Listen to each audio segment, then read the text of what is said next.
adil. Orang selalu sebut ini keadilan, ini adil. Adil ni dia faham sama rata lah. Yalah, adil ni sebenarnya meletakkan satu benda di tempat dia. Jadi kalau sesuatu itu perlu untuk diletakkan di tempat itu, maka itulah adil. Itu sebab tu yang mereka tuntut hak tu, pasal mereka faham itu. Adil bukan sama. Bukan kena bagi semua sama rasa, sama rata, tak. Adil ialah kita beri ikut keperluan. Kan, ikut. Tapi kalau kita tengok dalam negara ni, alhamdulillah, dengan dasar yang kita lakukan, yang kita laksanakan dari sudut ekonomi ni, ia memberikan keharmonian dan ia memberikan, orang kata apa, kesejahteraan. Walaupun iyalah kita sebut juga tadi apa, manusia yang paling kaya kat Malaysia ni kalau kita buat senarai, yang bukan Muslim paling ramai rasanya, kan, dia dalam senarai yang paling kaya tu, kan. Tapi ada orang Melayu rasa dengki. Tak ada. Ada orang Melayu rasa macam oh ini kita kena merompak rumah dia. Tak ada. Kita tak pernah buat benda tu. Kita tak pernah ajak pun orang-orang Islam untuk jadi macam tu. Haram pula begitu. Kan?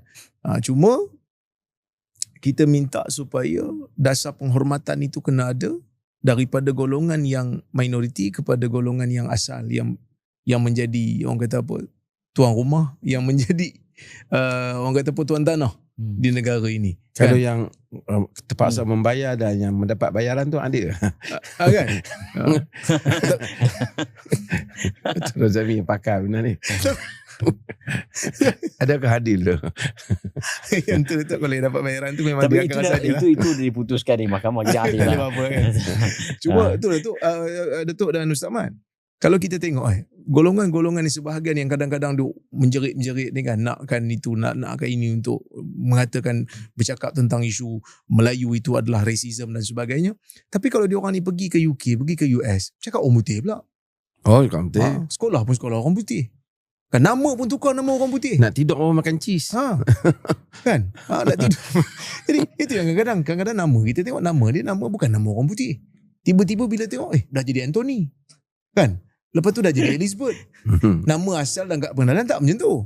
Tapi boleh pula menerima bangsa dan apa budaya barat tu, boleh pula terima, sedangkan tukar nama-nama sendiri. Tu boleh. Kenapa bila cakap pasal isu Melayu jadi panas, jadi rasa macam kami tertekan, kami ditindas. Tak sepatutnya begitulah, kerana kita boleh terima budaya barat untuk letakkan pada nama kita.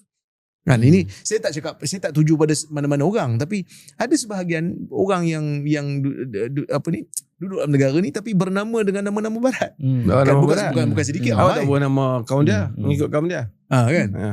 Ini juga kadang-kadang mungkin menjadi jawapan kenapa orang tertanya-tanya kenapa selalu jadi pertembungan ni, kerana sikap dia yang boleh dalam satu hal, tapi kita tengok bila berkaitan dengan Melayu agresif macam pula. Double standard. Ini masalah double standard.